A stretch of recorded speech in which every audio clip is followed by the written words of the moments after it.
कि आपने इस दास को इतनी बड़ी जिम्मेदारी दे दी, अपने बाद मुझे गुरु पद पर बैठा दिया। ये दास अपनी आखिरी सांस तक आपके द्वारा दिया गया जगत कल्याण के मार्ग और मोक्ष के कार्यों को पूरा करने के लिए समर्पित रहेगा।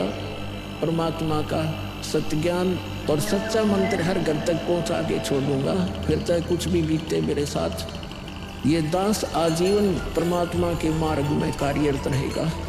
ये फाल्गुन शुक्ल पक्ष एकम विक्रमी संवत 2053 9 मार्च 1997 रविवार की बात है। संत रामपाल जी महाराज हरियाणा के झज्जर जिले के एक झाड़ली कस्बे में गरीबदास जी महाराज जी की वाणी का पाठ करने गए थे।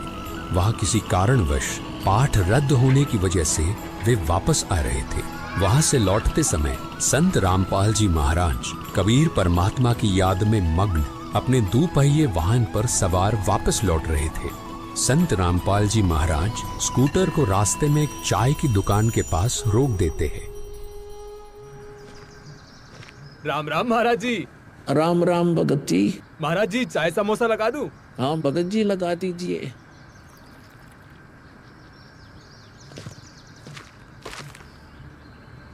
इस बोले भगत को भी परमात्मा का तत्व ज्ञान समझाना चाहिए। भगत जी, कबीर परमात्मा की भक्ति करनी चाहिए। मनुष्य जीवन हमें सिर्फ इसीलिए मिलता है। मानुष जन्म दुर्लभ है ये नलन बोरे, जैसे तरवर से पत्ता टूट गिरे गोबर न लगता ढारी। भगत जी, इस काल लोक का कोई भरोसा नहीं है, न जाने कब किस पर क्या बिजली गिर जाए।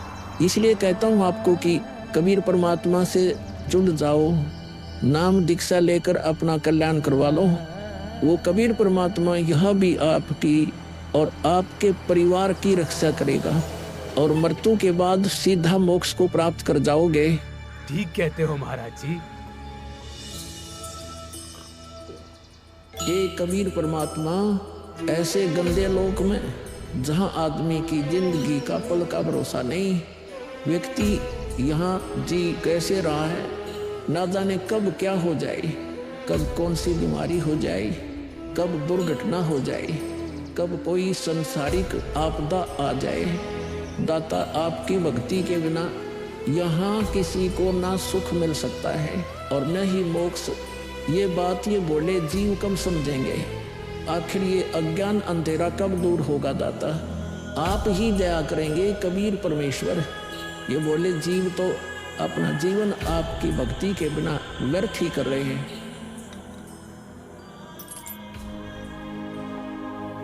चाय पीने के बाद संत रामपाल जी महाराज मातन हिल की तरफ निकल पड़ते हैं। बिन उपदेश अचंभ है, क्यों जीवित है प्राण, और भक्ति बिना काठोर है, ये नर नहीं पाषाण। आगे चलकर संत रामपाल जी महाराज स्कूटर को एक पुलिये के पास रोक देते हैं। इस पुलिये की खास बात ये थी कि संत रामपाल जी महाराज जी ने इस पुलिये को सिंचाई विभाग में जूनियर इंजीनियर रहते हुए स्वयं बनाया था। क्योंकि ये पूरा क्षेत्र जंगल नुमा था, इसलिए संत रामपाल जी महाराज जी को इस पुलिये पर बैठना बहुत अच्छा लगता था और नौकरी के दौरान वो इस पुलिये पर बैठकर परमात्मा की याद में खो जाया करते थे। हे दयालु कबीर परमात्मा, आप जी हम नीचों के लिए 600 वर्ष पहले एक धानक रूप धारण कर इस गंदे लोक में 120 वर्ष तक रहे। आप जी को गर्म तेल के कढ़ाई में डाला गया, खूनी हाथी से मरवाने की कोशिश की गई, दरिया में डुबोकर मारने की कोशिश की गई। आप जी को बदनाम करने हेतु झूठी चिट्ठी डाली गई। आपके साथ कितने जुल्म ढाए गए, फिर भी हे दयालु कबीर परमात्मा, आपने क्या कुछ नहीं किया। अपनी सतलोक से बिछुड़ी आत्मा को अपनी शरण में लेने के लिए, इस तत्व ज्ञान को सब जीवों तक पहुंचाने के लिए।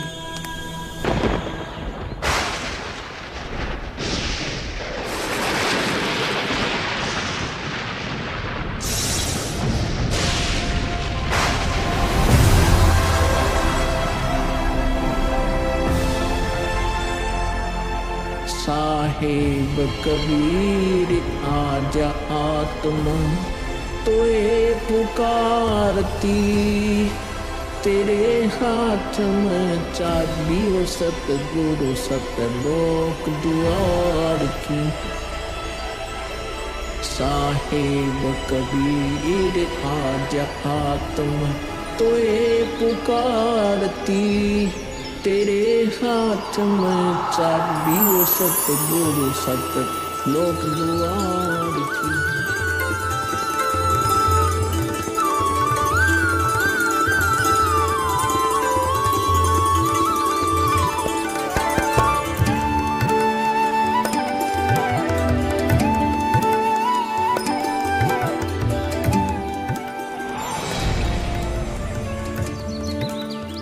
राम राम भगत जी। राम राम।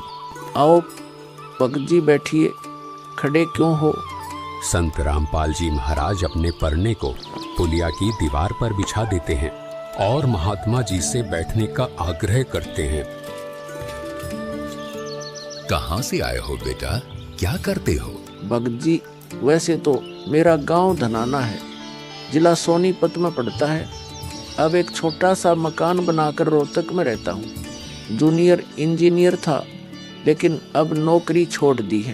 बेटा, तेरे धनाना और रोहतक वाले घर के बारे में तो मैं अच्छी तरह से जानता हूँ और यह भी जानता हूँ कि तेरे 2 पुत्र और 2 पुत्री हैं। मैं तो यह पूछ रहा था कि इस जन्म से पहले तेरा घर कहाँ था?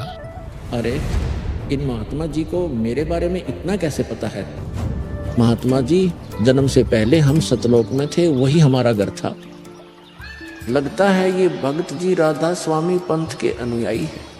इनको सत्य का ज्ञान कराना चाहिए। मेरे गुरुजी स्वामी रामदेवानंद जी हैं।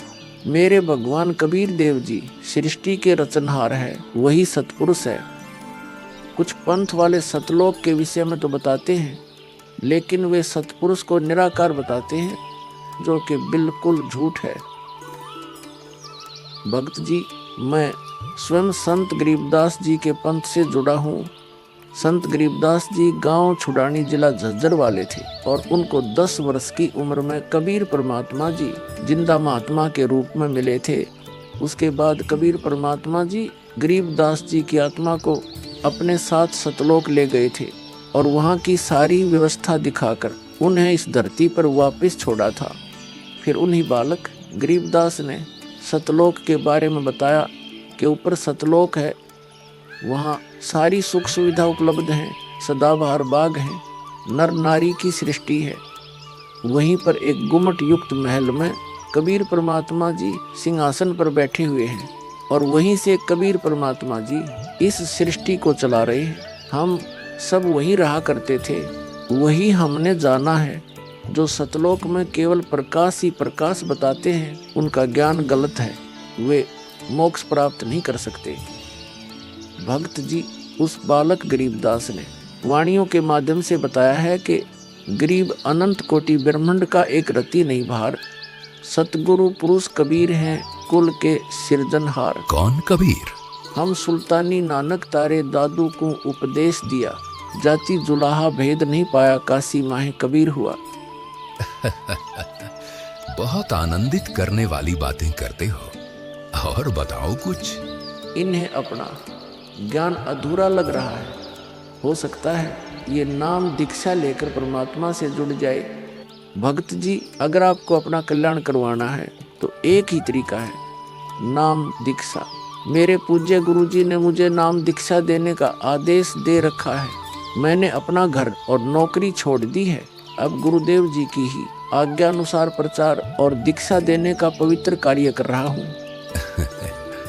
बेटा, क्या तुम्हारे गुरु जी ने तुम्हें सारनाम और सार शब्द देने का भी आदेश दिया है? इन्हें कैसे पता सारनाम सार शब्द के बारे में? गुरुदेव की आज्ञा थी कि अभी सारनाम को सार्वजनिक नहीं करना है।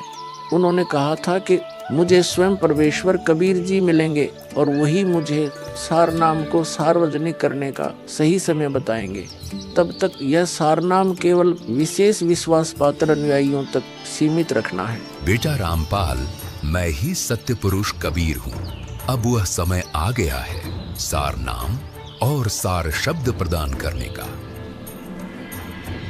वह भक्त जी, मैंने आपको बता दिया कि कबीर परमेश्वर मुझसे मिलने आएंगे, तो आप स्वयं ही कबीर परमेश्वर बन बैठे। मैंने अपने गुरुजी से पूछा था कि हे गुरुदेव, मैं कैसे पहचानूंगा जो मुझे मिलेंगे कि वे कबीर भगवान हैं। गुरुजी स्वामी राम देवानंद जी बोले, यह विश्वास करवाना व पहचान करवाना उनका काम है। तभी तो मैं बता रहा हूँ, मैं ही सत्य पुरुष कबीर हूँ। कबीर परमेश्वर जी सबको जिंदा बाबा के वेश में मिले, आप तो जिंदा बाबा वाले वेश में नहीं हो। जिंदा महात्मा तो मुसलमान साधु होते हैं। मुसलमान धर्म तो अभी 1500 साल पहले ही बना है। मेरा असली वेश तो यही है जिस रूप में मैं तुम्हारे सामने खड़ा हूँ। रामपाल, तुम मेरी परम हंस आत्मा हो। जगत कल्याण के लिए मैंने ही तुझे भेजा है। अब सही समय आ गया है सार नाम और सार शब्द देने का। मैं कभी सिर पर मुकुट, कभी पगड़ी, कभी टोपी धारण कर लेता हूँ। चारों युगों में आता हूँ। सतयुग में सत सुकृत नाम से, त्रेता युग में मुनींद्र नाम से, द्वापर युग में करुणामय नाम से और कलयुग में अपने वास्तविक नाम कबीर देव यानी कबीर नाम से आता हूँ और तेरे जैसी हंस आत्माओं से मिलकर उनका भ्रम दूर करता हूँ। लेकिन अगर तुझे केवल जिंदा महात्मा के रूप में विश्वास है तो मैं तुझे अपना वो रूप भी दिखा देता हूँ। ये देख।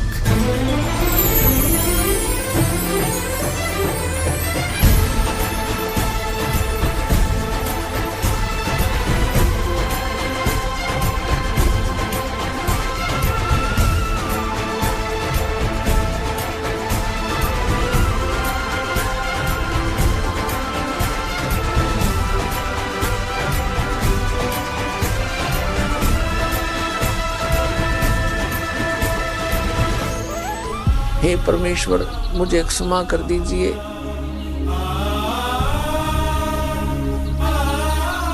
मुझसे अनजाने में गलती होगी।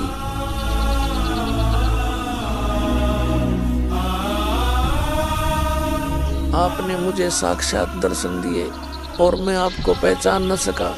मुझे क्षमा कर दीजिए परमपिता। बेटा रामपाल, अब वो समय आ गया है जो मैंने धर्मदास को कहा था कि कलयुग बीते 5500 पांचा, तब यह वचन मेरा होगा साचा। यानी जब कलयुग 5505 वर्ष बीत जाएगा, तब मैं खुद इस धरातल पर आऊंगा और अपने बच्चों को तत्व ज्ञान समझाकर इस काल लोक से सतलोक ले जाऊंगा। बेटा रामपाल, तुम मेरी परम हंस आत्मा हो। अब इसके आगे बेटा मैं ही तेरे रूप में सारी लीला करूंगा और यह तत्व ज्ञान अपने बच्चों को बताऊंगा।